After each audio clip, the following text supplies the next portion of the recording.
kontaan nag ci Serigne Cheikh Ndigal Sène yi nga xamante ne moo di gayndeem àdduna ak alaaxira bi nga xamante ne liggéey gii wax dëgg yàlla ci yonent bi Cheikh Ismaïla la xeet bi la ñëwee waaye itam yàlla toftal ko jàmbaar bi di Serigne Cheikh Ndigal Sène boobu liggéey bi nga xamante ne képp ku fi teew njaamu si tey sa xol sedd na nga xamante ne tey mooy 28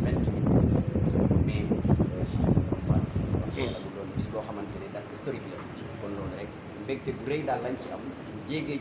dayoo ci suñu jàmbaar ji di Serigne Cheikh Ndigal Sène. bés bi di benn bés boo xam ne si baara bés bu tedd la ci benn bés ci bés rawatina moom fii ci biir Njàmbur si muy tudd jooju moom séeréer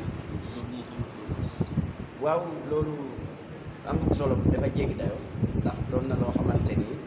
tumuranke woon la ci xeetu séeréer kon nag bu ñu demee ba lu mel nii doon loo xamante ni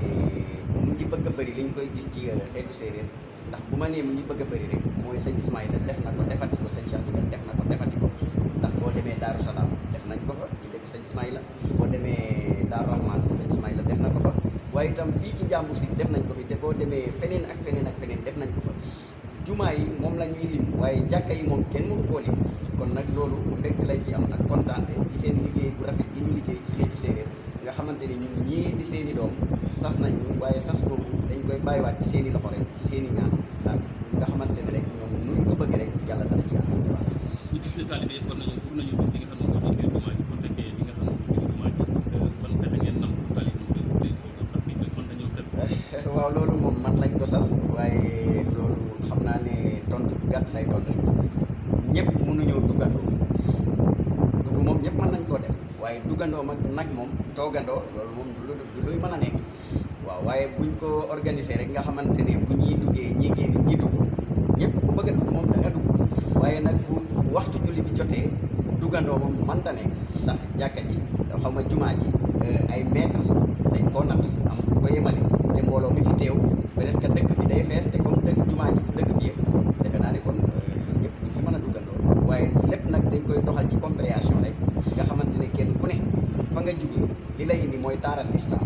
boo ñëwee boo gisee jumaa ji rek sa aju faju na ci barke sëñ Cheikh nga xamante ne compréhension boobu la ñëpp di doxal du am mer du am dara waaw loolu rek lañ ciy doxal. kon mën nañ def ne loolu daal comme message boo xam ne daal joxe na ko. waaw message la boo xamante ni ñu ngi koy lancé pour ñëpp kenn ku nekk daal nga dawal compréhension rek nga xamante ne ñun yéene nañ ñëpp dugg ci jumaa ji waaye nag comme dañ koo natt ci ay mètre te doomu aadama yi bi ñuy ñëw natt ñu leen ni dañoo war a toll nii kon xam nga ne doomu aadama yi ñooy ëpp jumaa ji ci bëriwaay kon loolu rek moo ci mën a nekk compréhension rek. kon fii bi gannaaw bu ñu jëlee ba noppi ndax dina am leneen événement yu ci topp maanaam yeneen xew ci topp bu ñu jëlee ba noppi. ci li ma dégg sëñ bi di wax de ndax man taalibe laa rek man moom si lim naa gees la ma yóbbaale li mu wax daal mooy moom bu jullee fii ba pare li muy joxe ndigal mooy ku xewlu yeewi na leneen lu ci toppaat nag lu bees lay doon waaye lii daal dégg ko